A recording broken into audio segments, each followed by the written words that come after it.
கோச்சார கிரகமாக வருட கிரகமாக இருக்கக்கூடிய இத்தனை கிரகங்களும் உங்களுக்கு சாதகமாக இருக்கிறது அப்படிங்கிறது இந்த வருடம் அப்படிங்கிறது ரொம்ப சிறப்பா இருக்குது. ரிஷபத்துக்கு இன்னும் ஒரு ஸ்பெஷலா சொல்ல வேண்டிய விஷயம் என்னன்னு பாத்துட்டீங்கன்னா, உங்களை ஆளக்கூடிய கிரகம் உங்களோட இருக்க போகிறார். ராசி அதிபதி ராசியில் இருந்தாலோ, லக்னாதிபதி லக்னத்தில் இருந்தாலோ, ஃபர்ஸ்ட் நம்ம சொல்லக்கூடியது என்னன்னா, எப்பேற்பட்ட கண்டங்களாக இருந்தாலும் விலகிவிடும். ஒரு மருத்துவ செலவுக்கு போறீங்க, அல்லது ஒருத்தர்கிட்ட பணம் கேட்க போறீங்க, அல்லது பணம் வாங்க போறீங்க, அல்லது சொந்த பந்தத்தில் ஒரு சுப நிகழ்ச்சிகள் நடத்துறதுக்கு போறீங்க, இது எல்லாமே என்ன தொட்டாலும் சக்சஸ். 2 3க்கு வரும்பொழுது கையில பணம் எண்ணிக்கிட்டே இருப்பீங்க.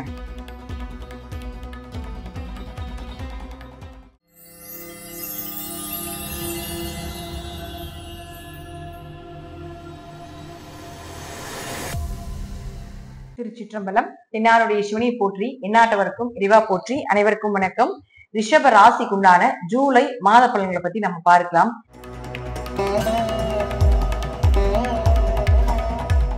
ரிஷப ராசிக்கு நம்ம ஒவ்வொரு முறையும் சொல்லக்கூடிய விஷயம் என்னன்னா, நேரங்காலங்கள் நல்லா இருக்கு. இது போல குரு 2ல, ராகு 10ல, அதே போல பாத்தீங்கன்னா 11ல சனி அப்படிங்கிறது இனி எப்ப வரும் அப்படிங்கிறது சொல்ல முடியாது. ஏன்னா ஒரு கிரகம் அந்த மாதிரி இருக்கலாம், தனஸ்தானத்துல இருக்கலாம், லாபஸ்தானத்துல இருக்கலாம்.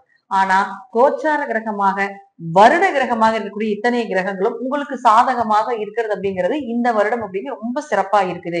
இதெல்லாம் இனி எப்ப வரும், அந்த பஞ்சாங்கம் எல்லாம் எப்ப அப்படிங்கிறதால நம்மள எடுத்துக்கொள்ள முடியாத ஒரு விஷயமாக இருக்கு. சரிங்களா? அப்போ யாருக்காவது சரியில்லை, ஏன்னா 90% ரிஷபம் ஓரளவுக்கு மேன்மை பெற்றுக்கொண்டே வருகிறது அப்படிங்கிறதா உண்மை. ஒரு சிலருக்கு மட்டும்தான் நல்லா இல்ல, சரி வரமாட்டேங்குது, கை வரமாட்டேங்குது, பணம் வந்தது நிக்க மாட்டேங்குது, தொழில் இல்ல, தொழில் ரீதியாக கொஞ்சம் அலைச்சலா இருக்கு, குடும்ப ரீதியாக கொஞ்சம் பிரச்சனைகளா இருக்குது அப்படிங்கிற ஒரு சில ரிஷபம் மட்டும்தான் சொல்லிட்டு இருக்கீங்க.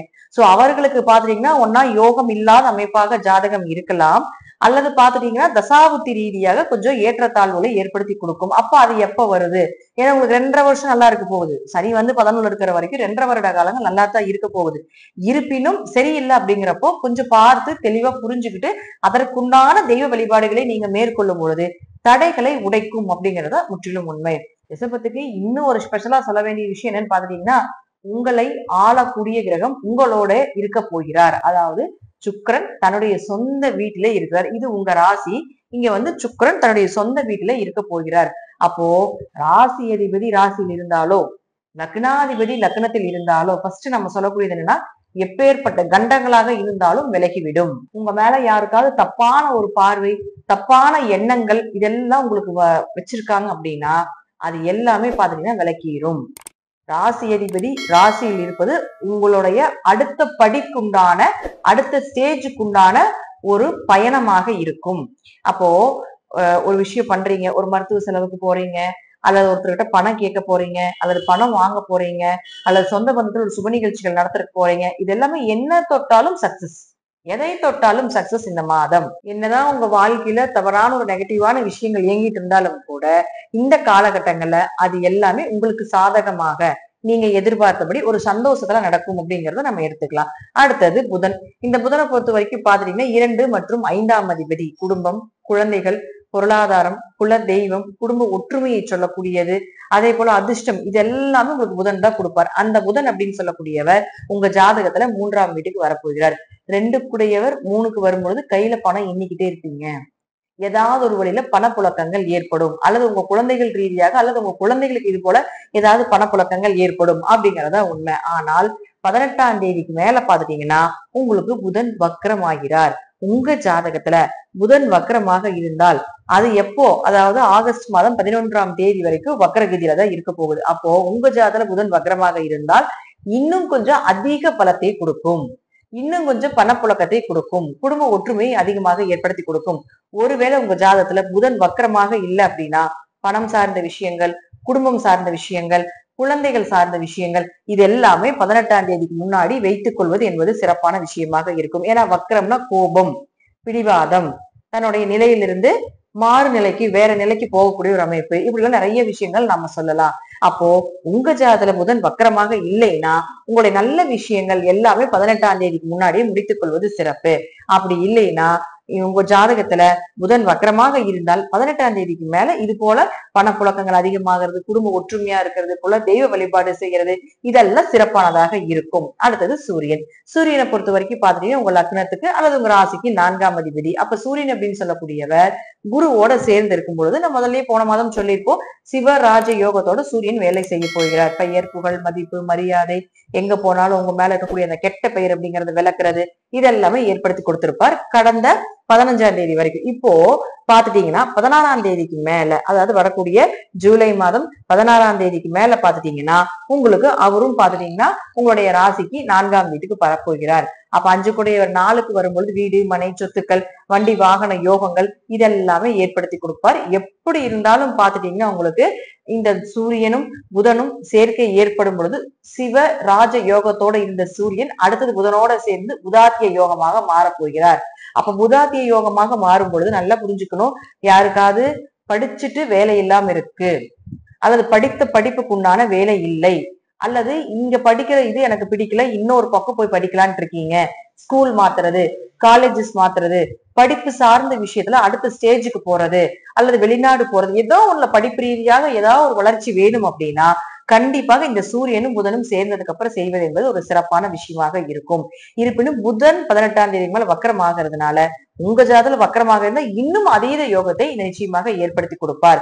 புதன் கெடக்கூடாது, கெடக்கூடிய காலத்துல இன்னொரு அதிகமான எஃபர்ட் போட்டு செஞ்சீங்கன்னா இந்த படிப்பு மூலமாக வரக்கூடிய விஷயங்கள் எல்லாமே உங்களுக்கு சாதகமாகும். நான் நல்லா படிச்சிருக்கிறேங்க, ஆனா எனக்கு வேலையே கிடைக்கலைங்க, எனக்கு உண்டான சம்பாத்தியம் கிடையாது, என் வேலைக்கு உண்டான என் உழைப்புக்கு உண்டான சம்பாத்தியம் இல்லை அப்படின்னா இந்த சூரியன் 4ஆம் அதிபதி இடமாற்றத்தை சொல்லக்கூடிய ஒரு கிரகம், அவரு போய் சேரும் பொழுது இது போல நினைச்சுட்டு இருந்தீங்கன்னா ஒரு இடமாற்றத்தை தருவார்.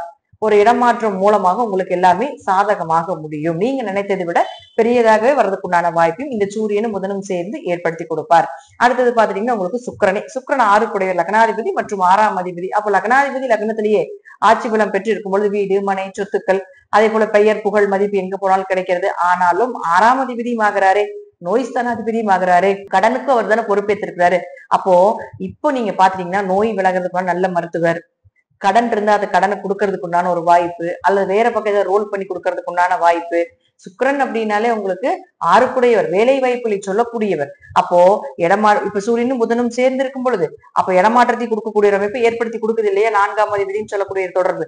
அப்போ அதே போல 6ஆம் அதிபதியும் நல்லா இருக்கிறதுனால வேலைக்காக ஒரு இடமாற்றம், தொழிலுக்காக ஒரு இடமாற்றம், படிப்புக்காக ஒரு இடமாற்றம், இல்ல இந்த வீட்டுல இருக்கிறதுக்கு எங்களுக்கு பிடிக்கலைங்க, இந்த வாஸ்து சரியில்லைங்க, இந்த வீட்டுக்கு வந்ததுல எங்களுக்கு பிரச்சனையா இருக்குது அப்படின்னா அதுல இருந்து பிரச்சனையில இருந்து வெளியே வர்றதுக்கு ஒரு இடமாற்றங்கள், இது எல்லாமே சுக்கிரன் நினைத்தது எல்லாமே இந்த மாதம் நடத்தி கொடுக்கக்கூடிய ஒரு அமைப்பை ஏற்படுத்தி கொடுத்து விடுவார். அடுத்தது நம்ம முதலே சொல்லிக்கிறோம், குருவை பொறுத்த வரைக்கும் 2ஆம் வீட்டுல இருந்து பணத்தை கொடுத்தே ஆகணுங்கிறது விதி, வேற வழியே இல்லை. எப்படிதான் அவர் 1 வருஷம் அங்க இருக்கிறாருன்னு உங்களுக்கு அந்த விஷயத்த அவர் வந்து அங்க இருந்ததுக்கு உண்டான ஒரு பலனை கண்டிப்பா கொடுப்பார். தசாபுதிகளே சரியில்லைனாலும் கூட ஏதாவது ஒரு வழியில கொடுத்துட்டு தான் போகணும் அப்படிங்கிற அமைப்பு உண்டு.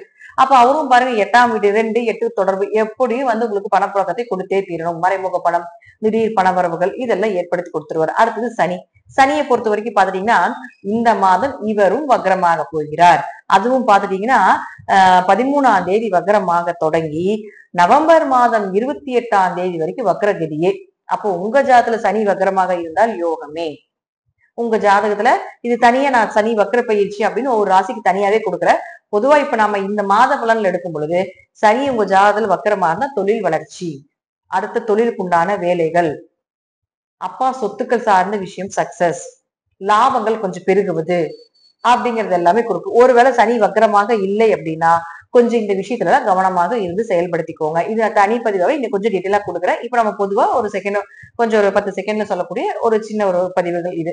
அப்போ ஜாதகத்துல பாத்துக்கோங்க, சனி வக்கரமாக இருந்ததுன்னா ஓகே, இந்த நவம்பர் 28ஆம் தேதி வரைக்கும் ஏதோ ஒரு வளர்ச்சி இருக்குது, ஆனா அலைச்சல் இருக்கும், ரொம்ப பிரச்சனைகள் வரும், எல்லாமே வரும். ஆனா அதெல்லாமே தாண்டி ஜெயித்து வரக்கூடிய அமைப்பை இந்த சனி வக்கரமாக உங்க ஜாதகத்தில் இருந்தால் ஏற்படுத்தி கொடுப்பார். வக்கரம் இல்லைன்னா கொஞ்சம் அமைதியா இருந்துக்கோங்க. அந்த விஷயத்துல எல்லாம் வக்ர நிவர்த்தி முடிச்சு ஆட்டோமேட்டிக்கா அது ரோல் ஆயிக்கும். அடுத்து ராகு கேதுகளை பொறுத்த வரைக்கும் பாத்தீங்கன்னா 4ல கேது இருந்து ஆரோக்கியத்தை பாத்துக்கோ, வீடு மனை சொத்துக்கள் ஏதாவது இருக்கு அதெல்லாம் கொஞ்சம் கவனமா பார்த்து சரி பண்ணு அப்படிங்கிறது இந்த 1.5 வருஷம் சொல்லிக்கிட்டே இருப்பாரு.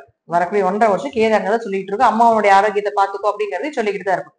அதே போல ராகு பொறுத்த வரைக்கும் பாத்தீங்கன்னா 10ஆம் வீட்டுல ராகு இருக்குது. அப்ப 10ஆம் வீட்டில் ராகு இருக்கக்கூடிய காலகட்டங்கள்ல எப்படி உங்களுக்கு தொழில் ரீதியாக ஒரு வளர்ச்சி, அடுத்த கட்டம் 1.5 வருஷம் தொழிலுக்கு உண்டான விஷயத்த நீங்க தாராளமாக மூவ் பண்ணலாம். இந்த மாதம் ரிஷபத்தை பொறுத்த வரைக்கும் பாத்துட்டீங்கன்னா ஒரு ஜாக்பாட்டான மாதம். நீங்கள் என்ன நினைக்கின்றீர்களோ, உங்களுடைய விருப்பங்கள் என்னவோ, உங்களுடைய ஆசைகள் என்னவோ, அது எல்லாமே நிறைவேறக்கூடிய ஒரு அமைப்பா இந்த மாதம் உங்களுக்கு செயல்படும். மற்றபடி நான் சொல்லக்கூடிய கருத்துக்கள் உங்க ஜாதக ரீதியாக, தசாபுத்தி ரீதியாக சிறிது மாறுபடலாம். நன்றி. மீண்டும் ஒரு நல்ல பதிவுல சந்திக்கலாம். திருச்சிற்றம்பலம், தில்லையம்பலம், ஸ்ரீ நரசிம்மர் திருவிகளே சரணம்.